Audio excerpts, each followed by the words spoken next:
But running right through it was an intellectual model of the mind, which was essentially the Enlightenment view of intelligence. That real intelligence consists in the capacity for a certain type of deductive reasoning and a knowledge of the classics originally, what we come to think of as academic ability.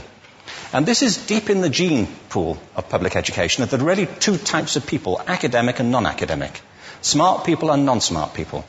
And the consequence of that is that many brilliant people think they're not. Instead, they suffer this.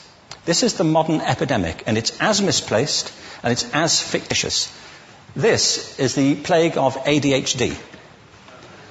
Now, this is a map of the incidence of ADHD in America, or prescriptions for ADHD. But according to this, attention deficit disorder increases as you travel east across the country.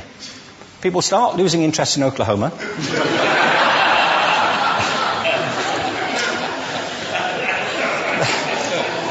They can hardly think straight in Arkansas. And by the time they get to Washington, they've lost it completely. And there are separate reasons for that, I believe.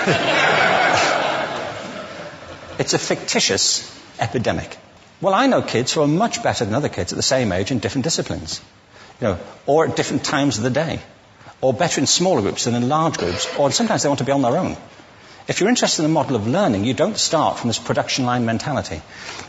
It's essentially about conformity, and increasingly it's about that as you look at the growth of standardized testing and standardized curricula.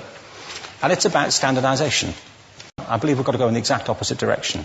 That's what I mean about changing the paradigm. There was a great study done recently of divergent thinking. It was published a couple of years ago. Divergent thinking isn't the same thing as creativity. I define creativity as the process of having original ideas that have value. Divergent thinking isn't a synonym, but it's an essential capacity for creativity. It's the ability to see lots of possible answers to a question, lots of possible ways of interpreting a question, to think what Edward de Bono would probably call laterally, to think not just in linear or convergent ways, to see multiple answers, not one. So, there are tests for this. One kind of cod example would be people might be asked to say, how many uses can you think of for a paperclip? One of those routine questions. Most people might come up with 10 or 15. People who are good at this might come up with 200. There was a test for this, and they gave them to 1,500 people. This is in a book called Breakpoint and Beyond. And on the protocol of the test, if you scored above a certain level, you'd be considered to be a genius at divergent thinking. Okay? So my question to you is, what percentage of the people tested, of the 1,500, scored at genius level for divergent thinking? Now you need to know one more thing about them. These were kindergarten children. So what do you think? What percentage at genius level? 80. 80, okay. 98%. Now, the thing about this was it was a longitudinal study. So they retested the same children 5 years later, ages of 8 to 10. What do you think? 50? They retested them again 5 years later, ages 13 to 15. You can see a trend here, can't you? Now, this tells an interesting story, because you could have imagined it going the other way, couldn't you?